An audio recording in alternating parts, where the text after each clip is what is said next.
Hi everyone, Dave here, Fit and Healthy Forever.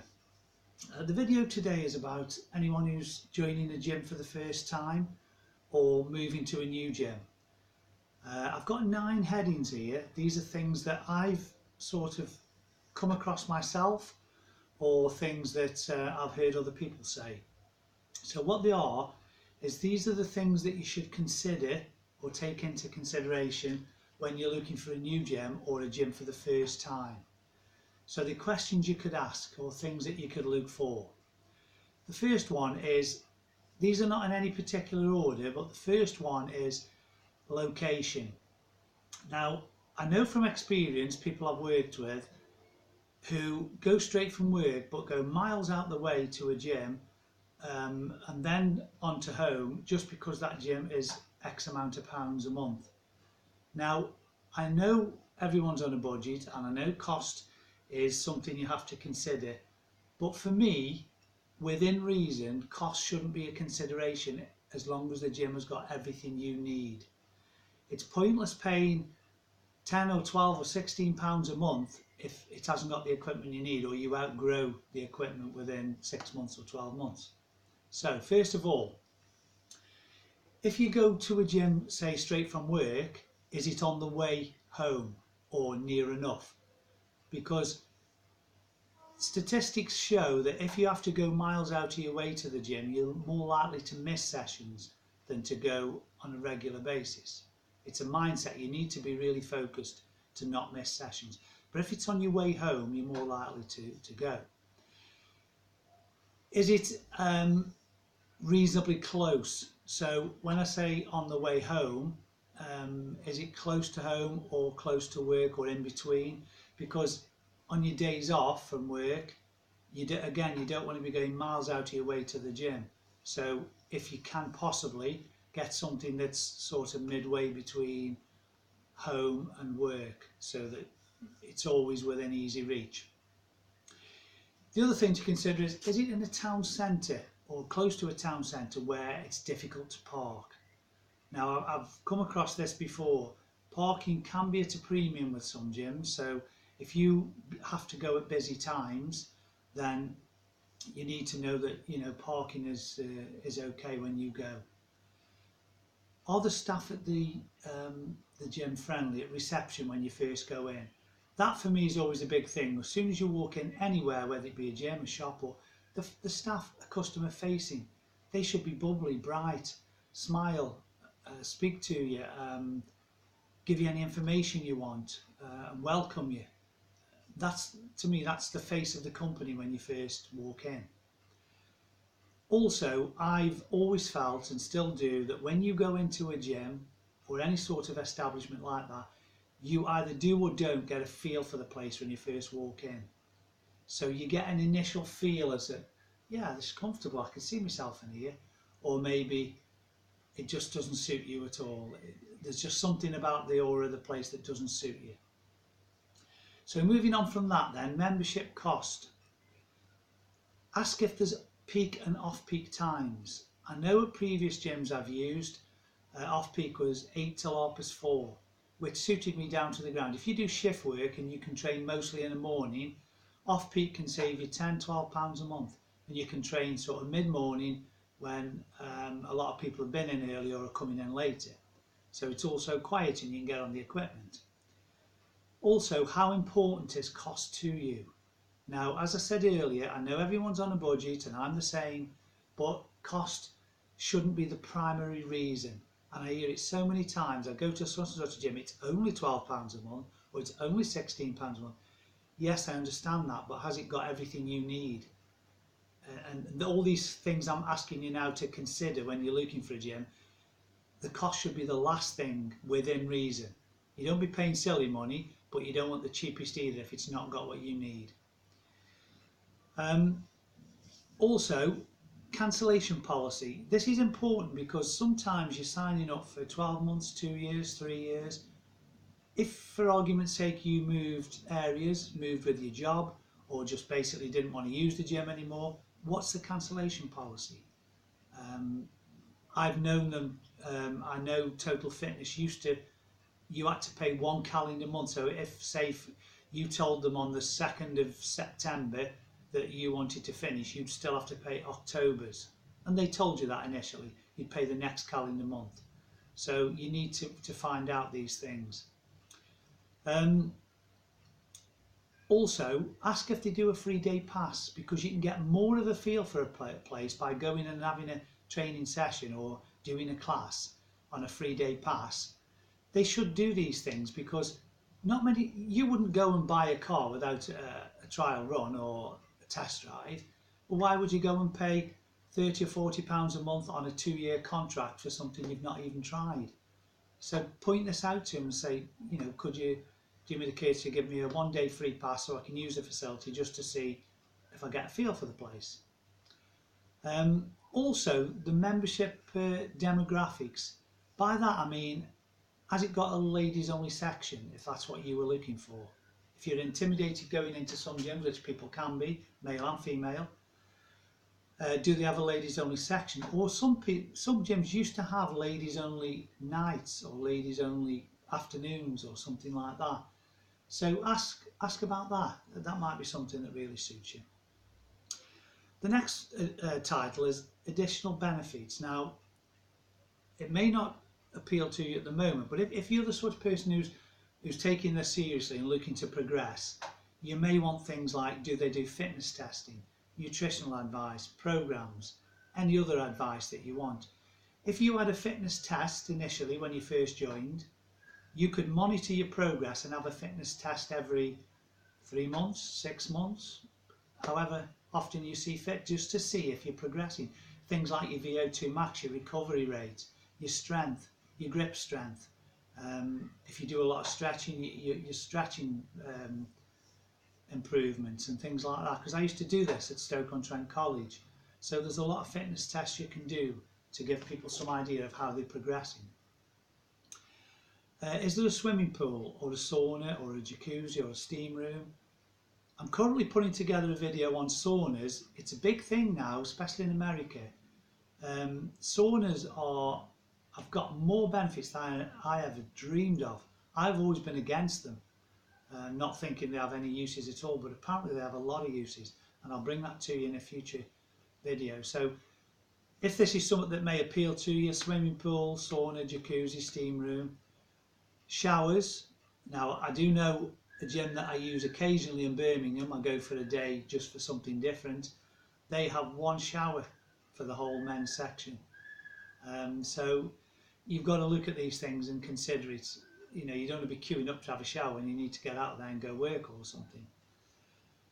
Do they have lockers in the changing rooms? Daft question, but this place I'm talking about in Birmingham, I love the place, love it, but they've got no lockers at all. So you can leave clothes and shoes in there, but you just don't leave anything valuable. You leave it locked in your glove compartment of your car, or you carry it with you. That to me is not a big consideration as a one-off, but it would be for a membership. The place I go to in Birmingham, I only go 3 or 4 times a year. Safety deposit boxes. I've only seen this at Gold's Gym in Las Vegas in America. They not only had lockers in the locker rooms, in the gym area on a wall they had small lockers where you could just put your phone, your wallet, your keys, and it had a little key with it that had a clip on it to clip to your t-shirt, which I've not seen in this country, but it's a great idea just for valuables. The next thing to consider, operating hours. Now, I've mentioned peak and off-peak, but have a look at, are they open 7 days? Because I know some places limited opening on Saturday and Sunday. If you do shift work and you're not always off Saturday and Sunday, but you want to go and train before you go work, what hours do they do? I know some that only did 8 till 12. There's some that only do 6 till 12, something like that.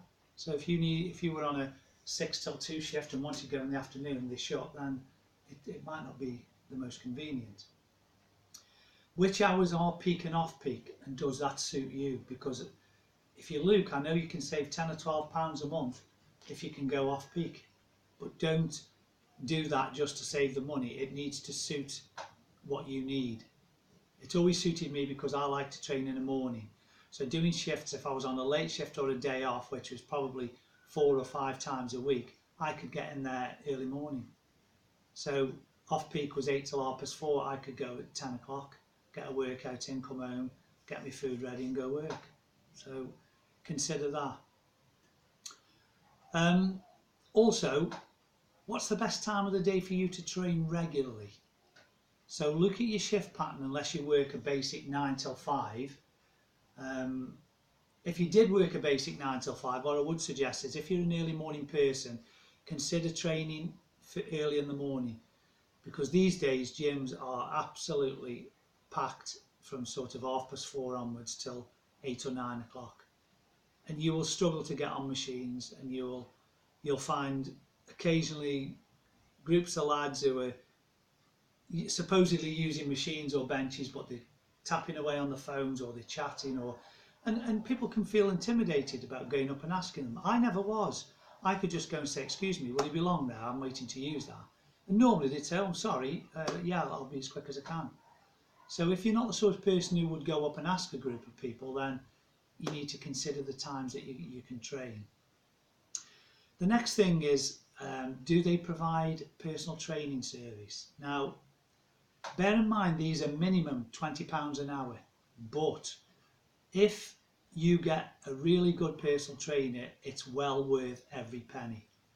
When I say a good one, you need to be looking at this carefully, because if you were to have one a week initially, that's a minimum £80 a month. That's a lot of money. You need to be getting good service for this. So if they offer this service, how much an hour is it? And ask if they give the first one free. At DW, when I trained there, they used to give the first session free. And then if you were happy with what you received, the service, you could book up for more. So that's always a good thing. Try before you buy, basically. You wouldn't buy anything before trying it these days, whether it be clothes or supplements or cars. Why pay £20 a week for an hour's session if you don't like the service once you're booked up? How experienced are they? Now, I've come across this at DW again, a young girl. She must have been fresh out of personal training school, and without being nasty towards the girl, she hadn't got a clue. Had not got a clue. Didn't even look as though she trained. I asked her to give me a spot one day and she was terrified. Asked her to spot me on the leg press, which I'd got 500 kilos on. And basically I can handle that weight. All you're looking at is, if you're trying to get an extra rep or two on your personal best, you need someone there to just help you to push if you're really, really struggling. That's the only time a spotter should help you, if you're really struggling. And she was petrified, and I never asked again, to be honest, but you need to know how experienced they are, and do they have testimonials? Can they show you lists of satisfied customers? Could they take you to someone in the gym who they've worked with? Because when you pay for these guys, you're not just paying for them to show you how to do it, you're paying for a program to progress. All training should be progressive, whether it's cardio, weight training, circuit training, spinning classes. You're looking to progress. If you're not progressing, you're wasting your money on a gym membership. End of. So bear that in mind. Training of any sort should always be progressive. The next thing is, do they do group fitness classes? Now, this isn't for everybody. It's never been for me, but they do have a place, and a lot of people do enjoy them and get good results from them. So if they do them, are these included in the membership, or do you pay extra for these? What times are they? If you're an off-peak member and they only do them at night at peak times, it's not going to be much use to you if you wanted to use them. So check on that. Are the instructors attached to the gym or self-employed and they bring them in? Now, I've seen both sides of this, and basically if they're self-employed and they come in, they have to have a certain amount of people to make it worth the while coming. If they haven't got a certain amount of people booked in, they'll very often cancel the session. If they're attached to the gym, they'll run it if there's 2 or 3, because it's a service that the gym offers. So check with that as well. Do you really want to use those classes? If not, it's not going to be a consideration for you, but a lot of people do. Are there classes at the times that you use the gym? As I said, if you're off peak to save the money and that suits you, I know at DW they did spinning classes first thing in the morning, and then sort of mid-morning as well. So they also did them at night, so they had them spaced out through the day. And I think some of the sort of hips, bums and tums classes they did they were in a separate studio, so I'm not sure the exact time, but they were spaced out, so off-peak and peak users got the chance to do them. The next thing to consider, cleanliness of the facility. Now, this may sound a bit silly, but to me that is not a major consideration. Maintenance of machines is more of a consideration to me. Cleanliness, I've used what they consider hardcore gyms in Birmingham, down south and in America. And as long as it's not dangerous, then a little bit of dust here and there, it's not going to hamper my workout. Yes, it's nice if everywhere is spotlessly clean, but I've worked in gyms. Basically, as a gym instructor now, all you are is a cleaner and a receptionist. That wasn't what I trained for. So I don't mind doing a certain amount of cleaning when I work there, but some gyms are obsessed with it. If that's the sort of thing that you really want, then have a look around there and say, how often do you clean machines? Because some people keep a log in gyms of when it was clean and how often it should be cleaned, and they sign it and the time and everything. So if that's a consideration for you, then look at that. Are the machines and equipment maintained? Now this is a big thing for me, because when I trained at DW Gym in Tunstall, there was only one leg press. There was only, I think, one squat rack. Now the leg press would be out of service sometimes for a week, 10 days, 2 weeks. And not only that machine, other pressing machines. And I went and asked about this, and the guy said, well, the thing is, unless there's at least 3 machines out of order, they won't come out. Hang on a minute.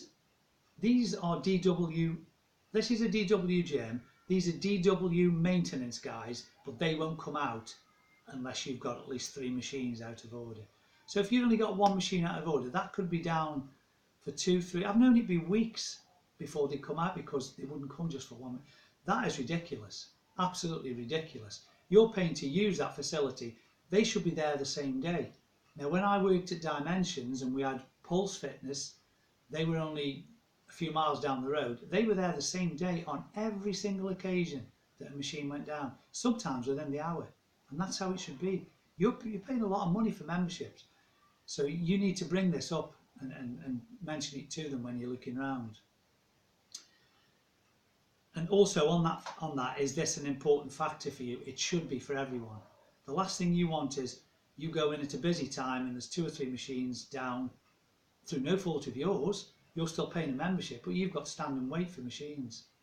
To me, it's not on. It's not on at all. Also, ask if there's a dress code or you have to use a towel. Now, the reason I've put this in there, this is mainly in America, but normally what you see in America catches on here at times. In America, you're not allowed into Gold's Gym without a towel. Now, if you don't take a towel with you, they will sell them at the reception. They were only $1, but you will not be allowed in the gym without a towel. I think one reason is because it's such a hot environment that when you're sweating, then you need to wipe the benches and seats after you. I've seen this in DW Gym where an Asian guy was training, and he was really training hard, and bless him, he was sweating profusely, and he just got up and walked away from the machine, and I had to fetch a member of staff and say, would you mind wiping that up, because I'm not wiping it up, it's not mine. And they were disgusted. But the only way is to get people to take towels in. So there you go. Ask about this, because it does happen, believe me. And don't get me wrong, I'm not pointing at Asian people with this. I've seen it with white people as well. But that was just one example that I had to go and speak to someone about. The type and quality of equipment. Do they have free weights? Because, to be honest, all gyms should. But I know Pure Fitness, the one local to me, only goes up to 36 kilos, the dumbbells. Now, if you're the sort of person who thinks, well, that's enough for me, what about when you progress? I would still be part of my warming up session on 36 kilos. I'd want 40 plus. So that's no use to me. If they're not prepared to do more than that, then I'd have a look what bars they've got, barbells instead of dumbbells, and if they weren't suitable, that would be a no-no for me straight away. It's pointless paying your membership fee if you can't progress. So if you're a fairly strong lad or girl and you're looking to progress, 36 kilo won't take you long to get up to that. Won't take you long at all. Are there more than one types of the popular machines? So as I said earlier, things like leg presses, squat racks, you need at least 2 of each, at least. Common machines for chest and shoulders, you want 2 at least of each. If they've only got 1 and you have to go at busy times and someone's on it, you find these people who won't let you work in with them. I've always said to people, if you're waiting, come and work in with me, I'll do a set, you do a set. You can alter the weight on a selector pin, but a lot of people won't do that. They think it's their machine until they've finished. So ideally you want 2 or 3 of everything. Also, look at this with bikes and treadmills, because this gym I go to in Birmingham, it's not really a cardiovascular gym, so they've probably got 3 or 4 treadmills, half a dozen bikes. So at peak times, if you're getting in there just to do cardio, chances are you wouldn't get a machine. Where someone like DW, they must have 15 to 20 treadmills, rows of bikes, cross trainers. So check it out. Have a list of what you need, what you want, and go in there and look. Leg presses, benches. Your benches need to be flat and incline. Now, you don't see it very often these days, but sometimes they're fixed flat or fixed incline. It's better to have an adjustable one, similar to what I've got in front of me here, so that you can adjust them to your own height. Otherwise, you're doing exercises on a flat one, then you've got to go and find an incline one to do another exercise. It's not always ideal. Another small thing to look for with these is the top brands in gyms. They're usually, locally to me, is Pulse. Then you're looking at Lifestyle, Precor, Cybex, Life Fitness, Hammer Strength. They are probably worldwide top brands. If they've got things like that in there, then they've usually paid top rack for them. They're quality equipment. So just have a look around. You can always look at what the brands are and go and check it out online. And that basically wraps it up. Consider this, because I do know lots of times people say, oh, I go to the gym, I go to such and such a gym, it's only £16 a month. To me, I paid £30 odd a month at DW. If that's got everything I need, that's a small price to pay. But £16 a month's useless to me if the dumbbells only go up to 36 kilo. So have a look at what you, not just what you need now, what you're looking at in 6 months or 12 months time, because the chances are you're signing up for a 12-month contract minimum. So if in 6 months time you've outgrown the weights on a machine or the dumbbells or the bar, they haven't got enough barbells, it's pointless, you're not going to progress anymore. So have a good look around. If you want to jot these things down when you're watching the video, make a note of them and ask questions when you go in there. You're the customer at the end of the day. Ask questions so that you know you're getting everything that you want and that you need for that time. So take all this into consideration. These are things that I've not only come across myself, but I've seen when I've worked in gyms and when I've used other gyms at home and abroad. So please consider it, otherwise I'd hate to see you wasting your money or not being able to progress because you chose the cheapest option. I know we're all on a budget, as I've said before, but unless it's extortionate money, you shouldn't be looking at the cheapest available. You should be looking at the best that you need for the cheapest available. So, okay, that's the end of that video. As always, thanks everyone for listening in. I hope this helps. It would certainly help me at looking back. If I knew a lot of this when I first went into gyms, it would help a lot. So that's why I put it all together. Okay, stay fit and healthy forever. Until the next video, thanks again. Bye.